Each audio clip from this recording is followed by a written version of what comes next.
Hidup ini perlu keseimbangan. Bagai sepasang sayap burung yang semakin kuat tiap sayapnya, semakin tinggi terbangnya. Dan itu pula yang akan melahirkan keluarga. Halo, selamat sore. Assalamualaikum Unia yang senior. Waalaikumsalam, selamat sore. Siapa nih, Hendrik ya? Iya. Oh iya, suaranya pas. Mengganggu nggak ini? Enggak. Enggak. Ya ngobrol sebentar. Ini buat YouTube saya ini. Ya mungkin pendengar dan penonton pengen tahu banyak tentang Unia yang senior dari awal karir, kesibukan sekarang.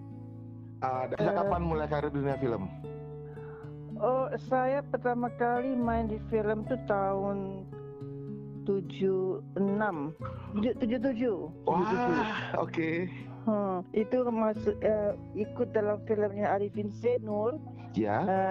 Suci Sang Primadona. Itu film yang pertama. Ada Rano Karno. Oh ya. Rano Karno, Soekarno M. Nur, Alam Surawijaya, sama Joyce Erna. Oh ya.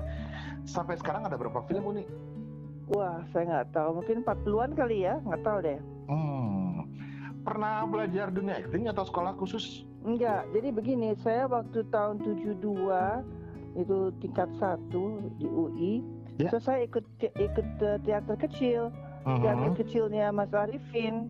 Nah situ dari teater Arifin dulu Senur, ya? gitu. Ya, teater dulu. Nah, jadi ketika dia bikin film, saya ikut-ikutan jadinya kan. Udah ikut-ikutan, terus kawin deh sama dia juga. Oke. Tapi di zaman itu pakai casting nggak sih Uni? Enggak seperti sekarang. Di castnya ya sepengetahuannya si sutradara sama produser aja, dia mau siapa yang main. Nah kalau dia mau cari orang lain ya itulah mencari, tapi nggak sampai kayak sekarang gitu orang banyak ke agen juga agen gitu juga. Ya. Nggak ada dulu. Dan ini kalau begitu saya mau sekalian meluruskan kata casting ya. Okay. Casting itu berarti sudah di cast, sudah dipilih gitu. Oke. Sudah dipilih. Jadi misalnya saya ngecast Hendrik untuk menjadi bankir di film saya gitu misalnya. Ya. Kalau masih coba-coba, itu audisi namanya. Audisi. Jadi kalau yang tadi Anda bilang soal ngantre bagaimana tuh ya, ngantre itu di tes gitu, itu audisi namanya. Jadi Hendrik datang ke sebuah disuruh datang ke sebuah PH, agen atau PH, ya terus dites gitu, dites kemampuannya bagaimana, juga apakah cocok buat peran apa gitu. Nah kalau casting itu sudah dipilih, di cast gitu, di cast ya. Oke, berarti karena itu audisi ada dulu ya. Audisi dulu ya. Audisi itu yang waktu ngetes ya, dites gitu, dilihat kemampuannya gitu kan. Nah kalau casting tuh sudah ada dalam otaknya si casting director, si Anu gitu. Nah baru dipanggil gitu. Yang udah katam di dunia film ngerti banget ya. Terus ini pernah dapat penghargaan apa gitu di dunia film? Saya udah oke banget ya, sinetron juga oke dan kalau untuk main di film dua kali citra ya. Yang pertama itu tahun 91 kalau nggak salah. Ya. Itu dalam film Bibir Mer. Itu filmnya Mas Arifin juga. Bibir Mer itu yang main Bella Esperance. Bella Esperance, bukan. Kemudian Belina itu Taksi, saya nggak ikut main. Tapi masih Mas Arifin senior juga ya? Ya, Taksi, Di situ di Taksi itu ada Miriam Belina dapat Best Actress, Rano Best Actor, Mas Arifin Best Director, and Best Picture. Itu Taksi. Nah saya kalau di film-filmnya Mas Arifin itu sebagai pencatat skrip, mencatat semua adegan, semua continuity gitu. Itu dulu kan kami dubbing, jadi harus dicatat itu persis-persisnya supaya karena kadang-kadang pemain tidak mengucapkan apa yang sesuai skenario. Jadi misalnya ada kata boleh, dia bilang pakai bisa misalnya gitu. Dan ada kata tak, dia pakai tidak gitu. Jadi kan mulutnya lain ya. Iya. Nah itu saya yang catat itu semua. Saya tukang catat namanya. Kalau bahasa kerennya itu continuity girl. Continuity girl karena mencatat kontinuitas gitu. Berikut juga dengan visualnya. Iya, jadi misalnya dengan fashionnya gitu kan, dengan wardrobe-nya maksud saya. Kalau wardrobe itu ada bagian si wardrobe kan, dia nyatet, saya juga catat. Saya catatnya apa? Kontinuitinya wardrobe juga diperhatiin dong. Iya, karena itu jadi si bagian wardrobe mencatat bajunya yang apa kan yang dipakai kan, yang blusnya warna putih atau roknya warna apa. Nah, saya catatnya adalah misalnya lengan panjang terus dia gulung ke atas gitu, atau kerahnya bagaimana bentuk kerahnya, atau kancingnya berapa yang dikancing, berapa yang lepas gitu. Itu yang saya catat. Detail banget ya. Karena itu kan per shot. Ya. Nah, shot itu kan lompat-lompat, dia jump. Dari 1 mungkin dia ke 8, balik lagi ke 3, balik lagi ke 2 gitu loh. Ngerti. Jadi itu yang mesti dicatat supaya tidak aneh gitu. Nah kadang-kadang para figuran juga dia kan nggak biasa main film.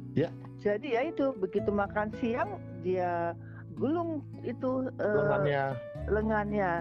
Nah saya mesti catat itu. Tadinya ada kode-kode saya di bawah sikut, di atas sikut, setengah lengan gitu-gitu. Pokoknya saya mesti tahu. Sampai senyum saya catat. Senyum. Jadi senyumnya mesti kontinu lagi. Ya.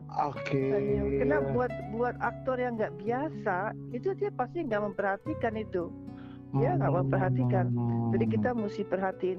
Jadi dia senyum lebar, senyum lihat gigi, senyum simpul, senyum kecil gitu loh. Itu catat itu. Tapi hasilnya juga maksimal banget berarti ya kalau seperti itu ya.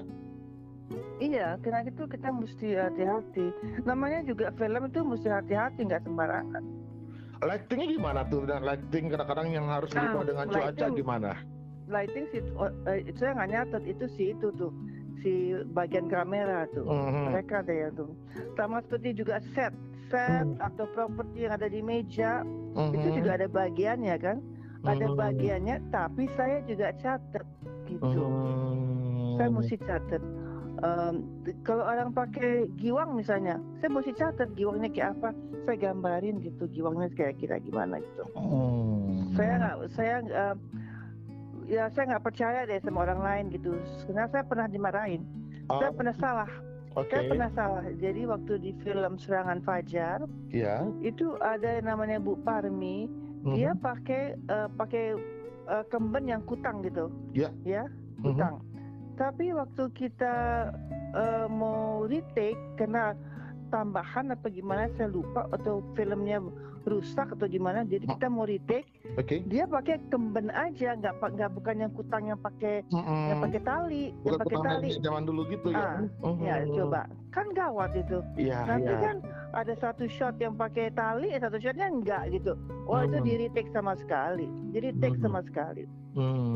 Nah berdasarkan pengalaman saya itu, nggak ada yang catat kan, si wardrobe nggak catat, si Astrada nggak catat, apalagi Mas Arifin. Nah saya mestinya catat kayak gitu. Nah berdasarkan pengalaman itu saya lebih hati-hati. Untuk make upnya gimana mereka itu? Yang make up unitinya juga pasti berkurang dong, sekian jam atau sekian hari kemudian mesti rehabilitasi mereka semua tukang make up ya? Oh iya, begitu ada keringat, sudah ada luntur sedikit kan, ditacap gitu ya itu kan nggak bisa saya catat, tapi ya mesti tahu diri aja gitu. Tapi sebenarnya kalau dipikir film zaman dulu dengan sekarang kan lebih ke digital. Iya, dulu kan sama pakai aja. pita. Dulu kan pakai pita. Iya. Mutu Iya. gambar kayaknya bagusan sekarang ya. Lain. Aha. Dulu lebih mateng. Sekarang lebih bright. Ya. Ketika Anda familiar dengan Kodak atau Fuji nggak? Ya, benar. Nah, jadi yang zaman dulu itu kayak Kodak, matang gitu. Ya. Sekarang kayak Fuji, bright dia. Menurut saya begitu. Tapi nggak juga, itu kan bergantung si kameramen kan, bergantung dia adjust bagaimana kan, lampunya juga bagaimana, itu nggak, ya sama aja sih sebetulnya.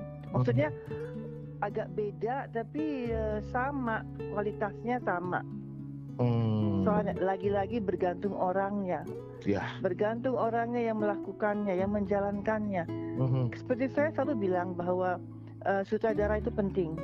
Kalau sutradaranya bagus, filmnya akan bagus. Pasti. Kalau aktornya jelek, tapi sutradaranya bagus, pasti akan bagus. Kalau aktornya bagus tapi sutradaranya jelek, pasti akan jelek. Kuncinya sutradara. Karena dia kan yang dirigennya tuh, dia yang tahu maunya apa, dia yang bikinnya bagaimana. Dia otaknya lah ya. Iya, dan dia tahu apa yang dia mau bikin, dan dia yang menyatakan oke gitu kan, ini bagus nih, oke. Dia yang bilang oke. Pemain nggak tahu lagi bagaimana. Gitu. Tapi dengan banyaknya film-film sekarang yang atau sinetron sekarang pun, sementara saya lihat dulu mutu cerita bagus banget semua film. Sekarang mereka lebih ke kejar tayang. Itu gimana menurut Umi? Iya, kalau TV emang buruk sekali sampai sekarang, buruk sekali. Jadi kalaupun ada yang bagus cuma satu mungkin, tapi enggak lah. Apalagi sekarang nih akhir-akhir ini enggak ada. Kalau film, jadi lagi-lagi bergantung orang siapa yang bikin. Kenapa itu di TV buruk sekali? Karena bikinnya cepet-cepet dan kualitas sutradaranya tuh juga bukan bagus-bagus amat. Jadi benar. Belum apa-apa dia udah okein gitu, buat dia udah oke gitu. Buat banyak sutradara, kalau sudah si pemain itu selesai mengucapkan dialognya, bagaimanapun caranya udah oke gitu loh. Jadi nggak ada kualitas di situ. Dan zaman dulu kan sutradara ada Wim Umbo, Arifin Senur, padahal oke semua, hingga mutu cerita pun. Itu kan film itu ya. Ya benar. Waktu itu TV belum ada di sinetron gitu, belum ada, baru TV RI 1 aja kan. Ini juga main sinetron ada? Ada, saya ada. Oh banyak saya. Nah itu saya mesti lihat sutradaranya, siapa sutradaranya. Kalau saya nggak percaya sama itu sutradara, saya nggak berani. Saya mesti tahu ini sutradara kualitasnya kayak apa gitu. Bahkan gitu, saya disuruh marah sekali sampai melotot. Saya pikir nggak nyambung, maksudnya nggak perlu ngotot-ngotot amat gitu sampai mata saya melotot, nggak perlu gitu. Marahnya ya marah aja, tapi nggak usah melotot, nggak usah teriak gitu loh. Nah, dia bilang masih kurang marah bu, gimana sih? Mau kurang marah bagaimana? Kan nggak menurut saya nggak proporsional menurut saya. Nah, karena itu bermula dengan pengalaman yang buruk kayak gitu, saya lihat dulu sama siapa. Kalau saya nggak percaya, saya nggak tahu kayak apa hasilnya ini sutradara, saya nggak mau saya. Soalnya belakangan ini saya suka main sedikit-sedikit ya di film ya. Tenggelam Van der Wijk ini main ya kalau nggak salah ya? Van der Wijk, iya. Itu pun saya main di 3 scene. Yang saya lihat cuma 1. Yang dipasang cuma 1, yang di awal. Yang di awal deh, kayaknya yang dua lainnya nggak saya lihat tuh. Kan lagi. Jadi ya begitu dah. Tapi nggak apa-apa, saya main sedikit nggak apa-apa. Nggak apa-apa, asal duitnya benar gitu. Dan iyalah benar. Dan kata-katanya adalah kata-kata dari aduh lupa lagi gue. UNESCO mengatakan bahwa tidak ada peran kecil. Ya. Yang ada ada pemeran kecil. Jadi seorang aktor walaupun mainnya sedikit, dia mesti main pol-polan. Ya. Harus all out tetap ya, harus maksimal ya. Iya, nggak boleh menyepelekan peran kecil itu. Mesti main full, mesti full. Gitu. Nah, itu yang saya coba lakukan. Karena itu saya nggak masalah kalau saya diberi peran cuma 2-3 scene, saya nggak masalah. Tapi Hendrik, main 2-3 scene itu tidak gampang. Justru lebih gampang yang main peran utama, karena dia ada kesempatan untuk memainkan perannya. Ada kesempatan untuk eksperimental segala macam. Dan dia ada kesempatan, misalnya kapan marah, kapan nangis, kapan ketawa, itu ada itu. Nah, kalau yang main cuma 2-3 scene nggak ada, cuma sekian doang. Iya ya kan? Misalnya saya jadi tukang jaga toko misalnya. Ya udah, scene-nya saya cuma jaga toko, cuma ngasih tahu harga, udah aja. Gitu kan. Jadi itu susah, itu juga. Itu lebih susah malah. Susah. Maksudnya tidak gampang lah. Karena kita mesti memberi jiwa kepada peran tersebut. Iya, harus masuk ke dalamnya ya. Iya, harus memberi bentuk.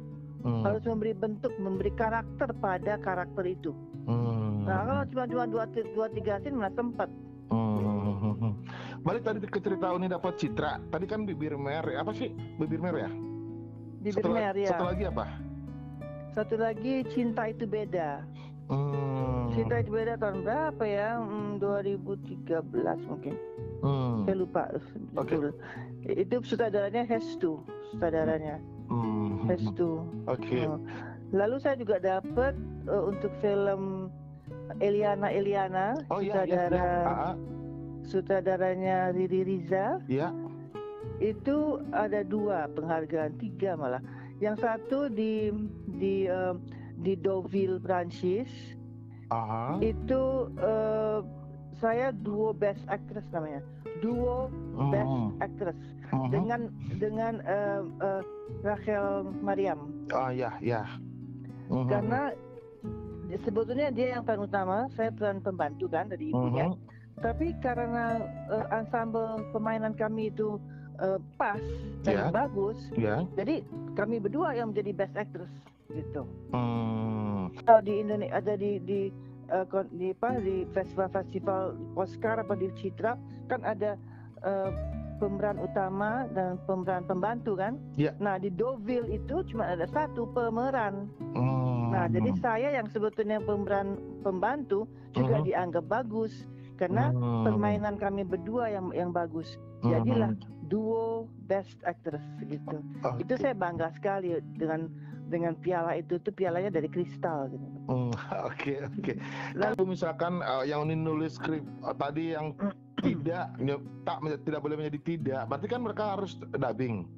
Zaman sekarang mereka tidak dubbing, mereka langsung pakai bouncing mic aja. Direct sound. Itu berarti zaman dulu nggak bisa improve dong nih? Bisa, cuman ya selamat aja nanti ingat-ingat ngapain tadi. Padahal dubbingnya itu kira-kira bisa sebulan setelah syuting. Oke. Kalau sekarang pengaruh dia take vokalnya direct sound tadi, berarti dia bisa improve di lokasi berarti. Oh iya. Yang dubbing juga mestinya bisa, cuman dia mesti ingat. Si pemain mesti ingat dan si pencatat juga mesti ingat. Iya, benar. Nah, sekarang waktu direct sound ini walaupun kadang-kadang ada noise rata jadinya gitu, dan mesti dubbing juga gitu loh ya. Mesti dubbing juga tapi lebih enak sekarang. Enak banget sekarang dengan si digital ini. Jadi kita hanya mendengarkan terus mengulang ya. Mendengarkan langsung mengulang. Jadi kita nggak pakai lihat-lihat bibir, lihat-lihat gitu, enggak. Nah, nanti di alat itu si si siapa namanya itu, si soundman itu, si sound designer itu, dia yang gerak gitu, yang meng-adjust gitu. Jadi kalau saya suka dubbing yang sekarang ini. Kalau mesti dubbing saya senang karena bisa mengoreksi. Bisa mengoreksi gitu. Si sutradara juga bisa minta saya supaya ubah sedikit, ya jangan begitu gitu ya. Saya juga bisa mengoreksi diri saya gitu. Jadi enak juga kalau dubbing akhir, enak juga. Tapi film dulu dan film sekarang kalau visualnya oke, seperti Fuji Film dan Kodak tadi. Kalau kita ngomongin audio, kayaknya sekarang lebih bagus ya. Iya. Masalah dulu alat agak dan cempreng gitu, gimana gitu ya. Iya, itu masalah alat dan orangnya juga, si sound itu benar-benar. Jadi sekarang sekarang kalau secara teknis lebih sempurna. Iya. Lebih sempurna. Iya. Tapi menurut saya ada kebanyakan nggak ada jiwa. Itu film tidak berjiwa. Jadi kalau film-film dulu, apalagi oleh saudara-saudara yang serius, yang bagus, itu kita bawa pulang. Masih ada di otak kita waktu kita pulang. Besoknya masih ada. Gitu. Berapa hari masih kepikiran berapa hari ya? Masih nempel. Itu adalah film-film yang punya jiwa. Nah yang sekarang enggak. Jarang. Benar. Jarang sekali gitu. Lagi-lagi itu tergantung sutradara. Ini saya kan lagi pernah bikin bukan perempuan biasa. Kamu tahu nggak? Iya, tahu. Itu serial 10 seri ya. 10 episode, bukan perempuan biasa. Itu adalah yang tadinya Mas Arifin mau sutradarai, tapi dia meninggal. Jadi dia meninggalkan 7 seri, masih kurang 3 ya. Jadi saya bilang sama produsernya Ram Punjabi, Bung Ram, biar saya yang bikin tuh. Oh nggak bisa, dia bilang ya kita lihatlah, we'll see katanya gitu. Terus setelah 1,5 tahun dan 7 sutradara yang dia approach sama dia tapi pada nggak mau, baru dia kasih ke saya. Jadi setiap kali saya dengar ada dia mengupload siapa gitu, Teguh Karya, Sofan Sofyan, Samad Raharjo, Enison Sinaro, saya selalu telepon mereka. Tolong tolak dong, gue mau bikin, tolak dong saya mau bikin gitu. Jadi dia bingung, si Ram Punjabi ini bingung, lama-lama dia bingung, kok pada nggak mau ya mengerjakan karyanya Mas Arifin yang terakhir gitu ya. Akhirnya ada satu si Ahmad Yusuf yang juga waktu itu kesayangannya dia di Multivision, yang bilang udahlah Pak Ram, Yayang aja, kasih ke Yayang, nanti kalau ada apa-apa saya tanggung jawab, kata si Ahmad Yusuf.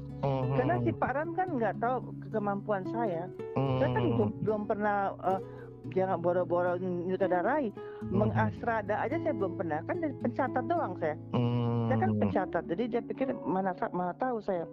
Jadi saya bikin itu, ternyata dia dapat itu best series di Piala Vidya. Karena skenarionya bagus dan saya mengerti Mas Arifin. Kalau itu disutradarai oleh orang lain, Teguh Karya sekalipun, tidak akan kayak begitu. Karena gayanya lain. Saya tahu gayanya Mas Arifin karena saya bekerja sama dia bertahun-tahun. Ya kan? Jadi itu bagus. Nah itu yang main Christine Hakim, nah itu dapat best series. Tadi kenapa ya saya mau sebut itu ya? Lupa saya kenapa saya mau sebut itu. Maksudnya gimana? Iya, kenapa saya sebut itu, kenapa gitu? Lagi kangen Mas Arifin mungkin. Enggak. Dalam rangka apa gitu saya mau sebut itu ya. Lupa saya. Ya itu begitulah pokoknya. Jadi saya menyutradara. Nah semenjak itu, karena itu bagus, saya diminta oleh produser Ram Punjabi sama oleh Leo Sutanto waktu itu di Prima untuk menyutradarai serial lagi, lalu menyutradarai FTV. Ini juga FTV pernah. Ada 12 FTV saya pernah sutradarai. Dan satu lagi serial judulnya Ibu. Ya gitulah. Nah, tapi selain itu main aja. Kalau di film belum pernah saya. Film saya belum pernah menyutradarai, cuman main aja.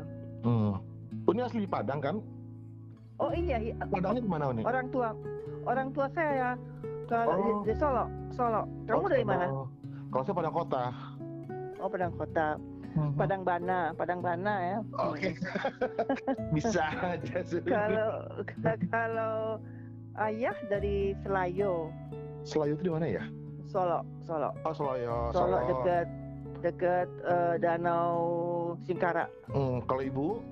Ibu di Gantung Ciri, itu di atas lagi. Atasnya Padang dua-duanya.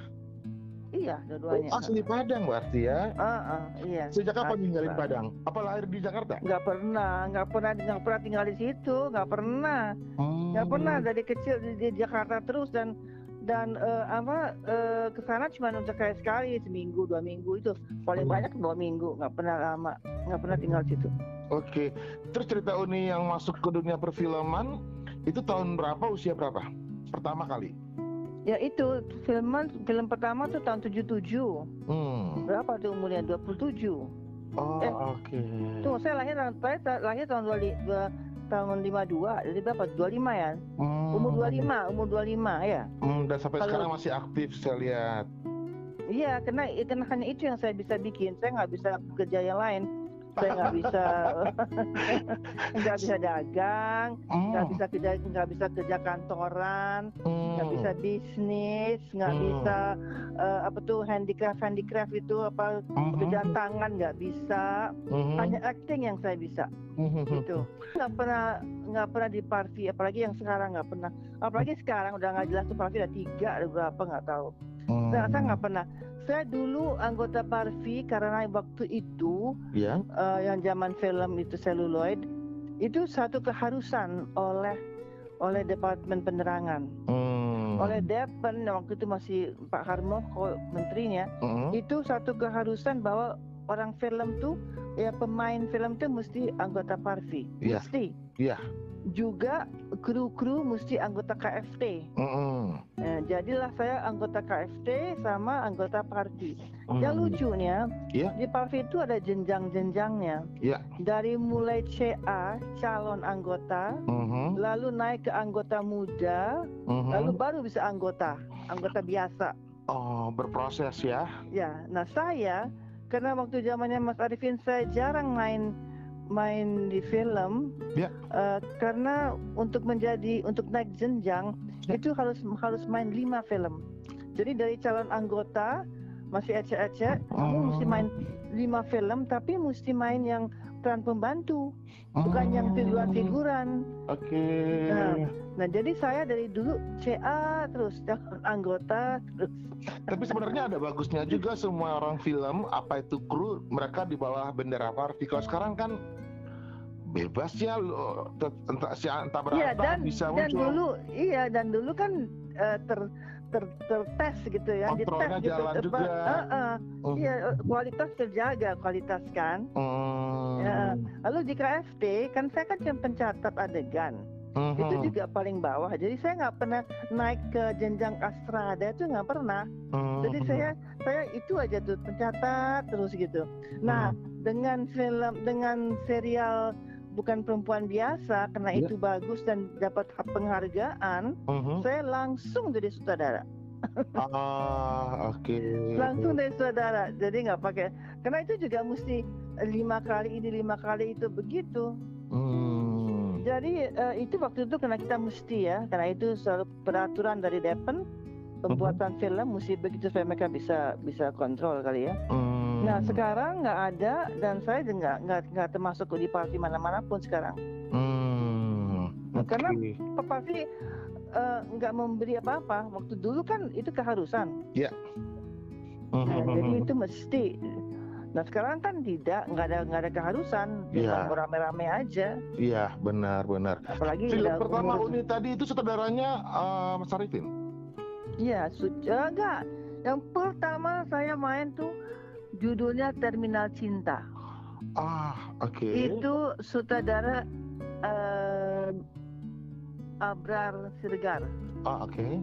Abrar Siregar, Dan saya cuma bilang gini, hai joki.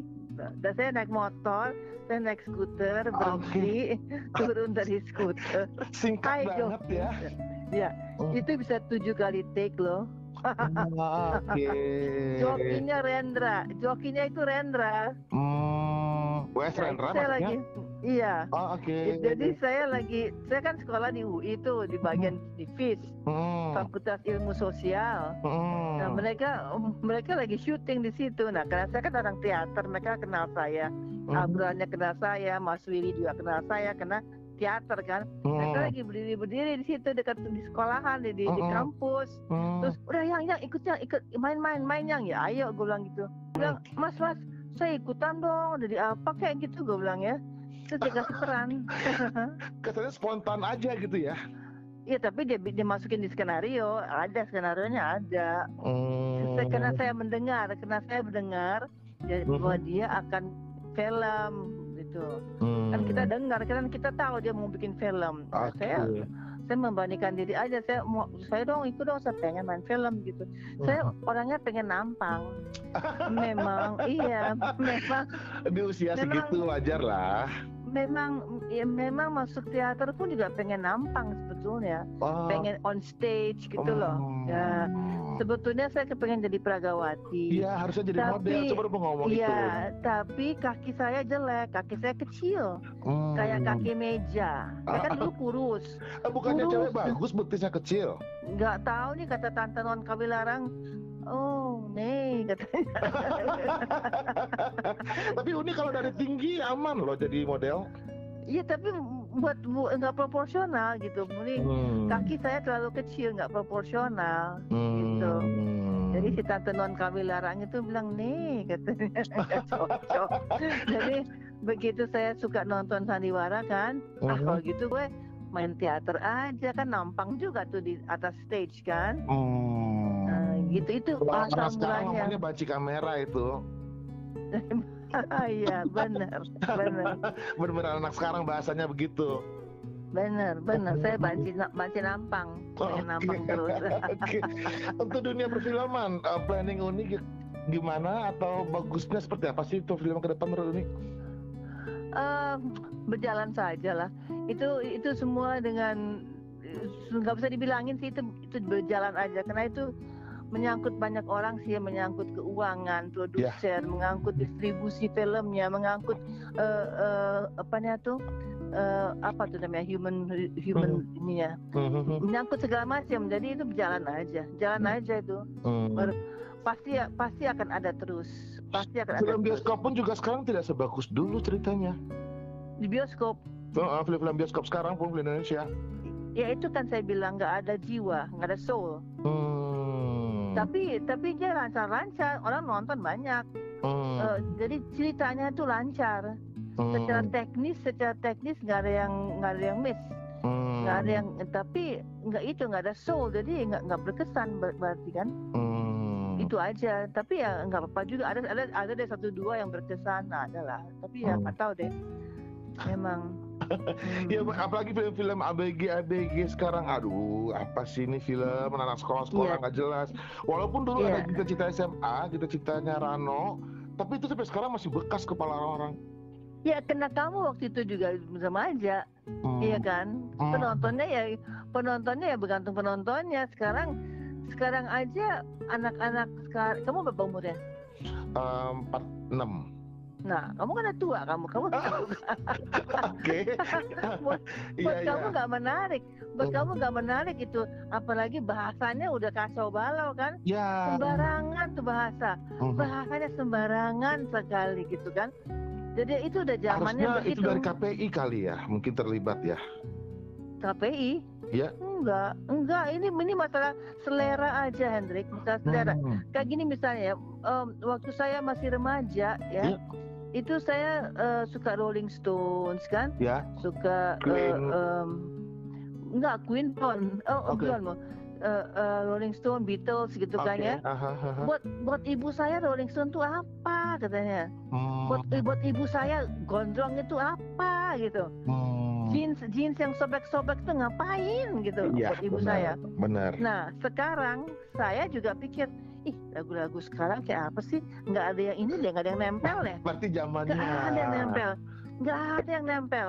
Lagu-lagu lama yang masih nempel di saya. Lagu-lagu baru nggak ada yang nempel. Walaupun saya suka lagu slang, suka KD, tapi nggak ada nempel. Nggak ada yang gue hafal tuh, nggak ada gitu loh. Jadi memang begitulah kehidupan begitu. Nggak kayak kalian nonton sinetron, mungkin ini pernah dengar sinetron Ganteng-Ganteng Serigala. Ya, enggak. Kalau sekarang ini apa sih ceritanya? Kan? Booming loh. Nah, booming. Iya. Ya, nonton kan, ceritanya apa sih gitu loh? Ya nonton anak-anak muda atau ibu-ibu? Ya, anak muda. Di otak kita nggak nyambung berarti ya. Ya udah. Ibu-ibu juga kadang-kadang kita mikir, kok dia mau sih nonton sinetron sekarang yang suka di zoom in zoom out tuh loh. Iya benar. Tenen gitu. Ibu-ibu itu nonton gimana dong? Iya. Jadi lagi-lagi tentang intelektualitas orang juga. Ya kan? Tingkatan intelektualitas, tingkatan knowledge lah, tingkatan pengetahuan lah gitu. Iya, benar. Dan jadi, efek mereka juga efek nyari iklan juga kalau sinetron sih. Iya, karena itu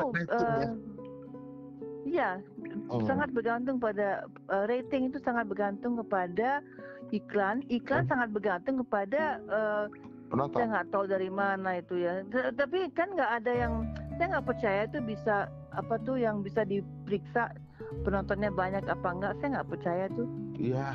AC Nielsen tuh dia dari mana dia bisa periksa?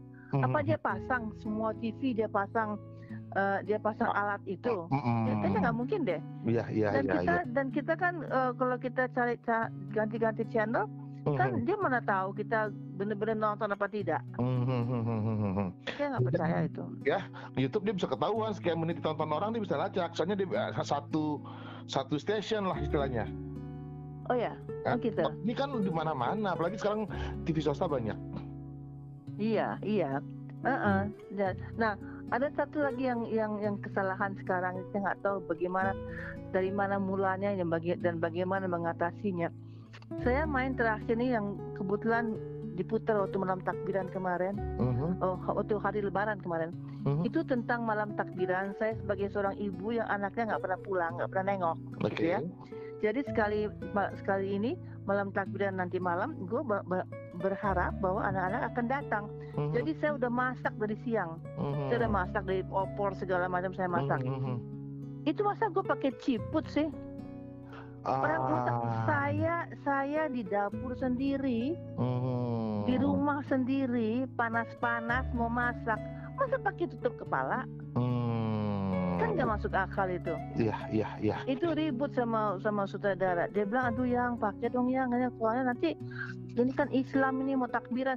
Apa hubungannya cuma malam takbiran sama sinetron yang bagus? Maksudnya. Tapi apa boleh buat, saya terpaksa ya saya lakukan gitu. Udah deh yang nanti nggak ditayang, katanya gitu. Padahal sutradara bagus loh. Sutradaranya sutradara dari TVR itu, Dedi Setiadi. Oh iya. Nah terus saya sekarang sakit nih. Udah di tempat tidur nih, tiduran sakit. Dad, masa gue udah mau mati gini pakai siput juga, ngapain coba? Ya gimana dong, akhirnya kita ambil jalan tengah, gue pegang aja itu siput itu. Kalau sinetron sekarang, karena saya lihat anehnya gini loh, nih. Jadi kayak jadi musuh Islam tapi nggak benar gitu loh. Iya. Musuh mau himna tapi nggak benar sama sekali. Ada kesan maksain tapi nggak pantas. Nggak benar, mending kau pantas, nggak benar. Iya. Masa lo di rumah sendirian terus lo mesti pakai tutup kepala? Iya. Udah panas lagi masak. Kan nggak benar itu, tapi hanya supaya Islam, kena malam takbiran itu Islam, ya Allah, kayak gitulah. Nggak, kadang-kadang saya juga lihat sinetron nih, ceritanya orang kaya, bla bla bla bla, rumahnya mewah. Nggak mungkin dalam rumah tuh masih perempuannya ibunya pakai high heels. Mungkin ini pernah lihat juga di TV itu. Ini apa-apaan sih sinetron di rumah pakai sepatu tinggi? Kayak di barat aja tuh. Ya, Terus saya nggak pernah kadang-kadang nonton sakit. lagi. Dia lagi sakit, harusnya kan dengan muka yang pucat, make upnya yang dibikin pucat lah apa. Ini bibirnya masih merah. Tetap eyeshadow tetap ya. Ini sakit apa sih nih orang bilang gitu, bukannya cerah gitu. Itu sebenarnya harus ada di Indonesia ini Dewan Kritik Film. Gak tahu, ada sebetulnya, tapi si Dewan itu juga bego. Ada kan yang namanya KPI. Oh iya ada benar kan? Ya KPI ada, tadi. Kan? Ya tapi dia seleranya juga bego seleranya. Nah gini, saya waktu saya menyutradari FTV, itu ada beberapa yang film untuk remaja. Si BCL aja pertama kali main sinetron itu saya yang sutradarai. Saya pertama kali dia masih SMA kelas 2 atau berapa gitu. Itu di film saya nggak ada satu pun dia pakai make up. Anak sekolah masa pakai make up, ya kan? Anak sekolah, guru-gurunya juga masa pakai make up, nggak ada deh. Pembantu pakai make up, nggak ada pembantu pakai make up. Orang habis sholat, mukanya mesti bersih dong, masih mentereng itu. Bibirnya masih merah, habis wudhu ceritanya kan, ini apa-apaan sih? Nah, yang kayak gitu tuh. Jadi orang emang sih. Masyarakat kita sekarang banyak yang nggak pakai otak, nggak pakai akal. Iya. Coba bayangin, Allahu Akbar tapi marah-marah. Ya. Allahu Akbar marah-marah dan menghancurkan biliar. Apa coba? Apa coba? Iya. Orang bulan puasa mau makan di warung dimarahin, terus dihancurin itu warung. Gimana? Terus orang udah mau puasa apa kagak, masa lo yang ngurusin? Nah itulah, nggak pakai otak. Nggak pakai otak. Saya setuju tuh, Indonesia bukan negara Islam ya. Benar nggak ini? Itu ada banyak agama di negara ini. Dan bukan saya soal agama Islam apa tidak, tapi pakai otak lah, pakai akal, pakai yang logis gitu. Kita orang beragama itu mesti baik, mesti berkelakuan baik. Masa menghancurkan orang, menghancurkan warung orang, itu kan nggak. Masa menghancurkan kafe, handphone diambilin. Ada tuh pernah tuh di Pasir Putih, di obrak-abrik itu Pasir Putih, disco itu, terus handphone orang diambilin, sound systemnya dihancur-hancurin. Itu mana coba? Itu justru orang-orang yang tidak beriman. Kamu apa agamanya? Islam lah pasti. Oh iya, namanya kok Hendrik sih kayak barat-baratan gitu. Oke. Bisa aja Suni.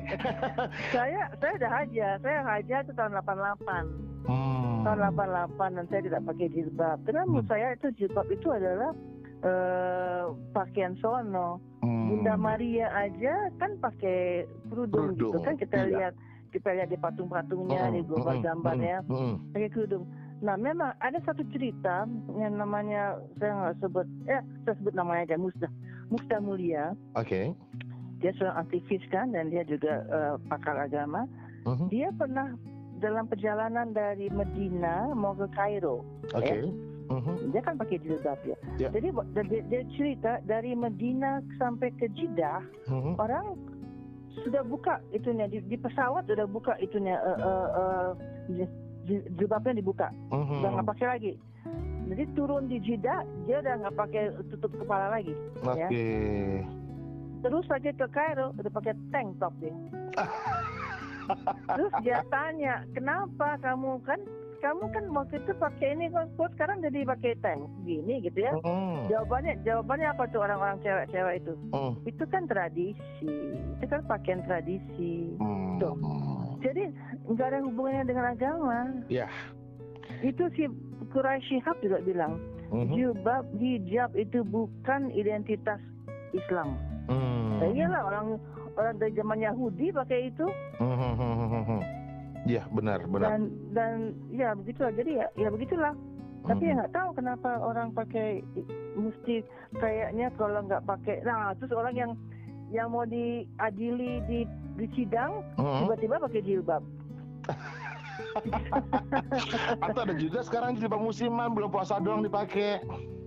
Siapa? Kamu? Enggak. Siapa? Banyak juga saya lihat beberapa artis bulan puasa, bulan Ramadan dia pakai jilbab, Lebaran dia buka lagi. Iya, makanya itu ya udah kalau ya udahlah kalau begitu ya, itu namanya kena itu bulan puasa ya, tapi sebenarnya nggak usah. Itu kan bukan, dan jilbab itu bukan berarti lo tuh orang baik-baik, kan enggak. Itu kuncinya. Benar. Cuman menurut saya mungkin zaman dulu itu nggak ada orang ikat rambut ya. Nggak kepikiran untuk ikat rambut, apalagi dikondein, nggak ada. Jadi perempuan tuh rambutnya terurai gitu kan, terurai. Nah, terurai dan liar kan, dulu kan belum ada agama kan liar, zaman jahiliyah ya, liar. Nah, begitu ada agama tutup semua untuk menandakan bahwa ini orang baik-baik, ini orang beragama. Begitu kali. Kemungkinannya begitu ya. Saya pikir begitu ya. Oke. Kalau saya kan hari-hari kalau nggak kebaya panjang, baju kurung. Cuma ini saya suka dengan fashionnya ke Malaysian gimana gitu. Oh, Malaysian, kebaya panjang. Iya, tapi mirip-mirip orang Malaysia saya lihat, orang Melayu ya, gimana gitu. Nggak tahu kan, Malaysia kan juga termasuk Melayu. Iya. Dan padahal ini bukan kelahiran Padang ya, tapi dari pakaiannya kok Melayu ya, saya bilang gitu. Iya, saya suka begitu. Karena itu juga ada ceritanya kenapa begitu. Karena pertama saya waktu saya SMP kayak. Mesti mau ke pesta kawin terus mau pakai long dress kan, kayaknya pantas-pantasnya pakai long dress. Nggak ada yang saya suka long dress yang dibeli atau apa, nggak ada yang saya suka. Ada long dress batik. Nah itu long dress saya pertama itu batik. Nah setelah itu nggak tahu kenapa ya, ikut-ikutan ibu saya kali. Ibu saya kan dia kalau ke pesta kawin kan pasti pakai kebaya panjang. Iya. Nah jadi saya karena saya pakai bekas punya dia, saya pinjam punya dia kan. Oke. Nah jadi keterusan sampai sekarang. Jadi saya tidak punya rok, nggak punya gaun-gaun yang panjang-panjang, nggak punya. Iya. Terus ini kan kita udah banyak cerita tentang film, tentang macam-macam. Uni punya bintang idola untuk film Indonesia dan luar? Bukan idola lah, jangan bilang idola, nggak ada idola. Ya favorit atau yang disukain siapa sih untuk Indonesia? Man Womans lah. Nggak ada. Kalau pemain film Meryl Streep ya, pemain film barat. Oke. Tapi yang lain-lain juga, iya itu yang bisa saya bilang itu karena dia memainkan peran macam-macam. Ya. Semua beda-beda gitu loh. Beda-beda. Untuk lokal biasa aja.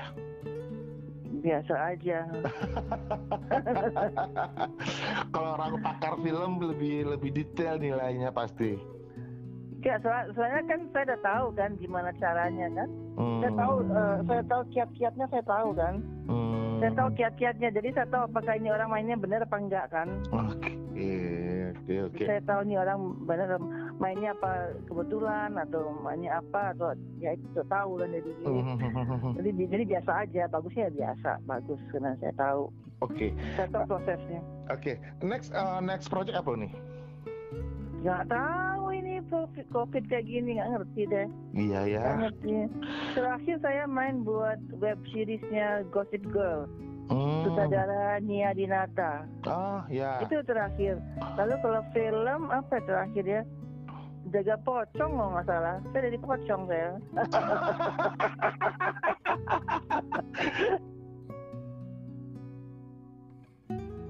Luar biasa ini. Jadi pocong. Susah loh. Lo coba bayangin, diikat, ini cuma dua hari syuting cuman ya. Diikat, dipocong, diikat, kan panas itu. Ngap ya. Nah, udah gitu nggak boleh napas, mesti diatur napasnya. Udah gitu kameranya ini melulu, big shots melulu gitu, big shots melulu. Jadi saya mesti atur tuh napas, mesti atur supaya tidak kelihatan saya bernafas. Ya. Nah, di dalam scene itu ada misalnya ini saya pita atas saya tuh lepas, copot, talinya copot. Oke. Jadi si pemain tuh si Acha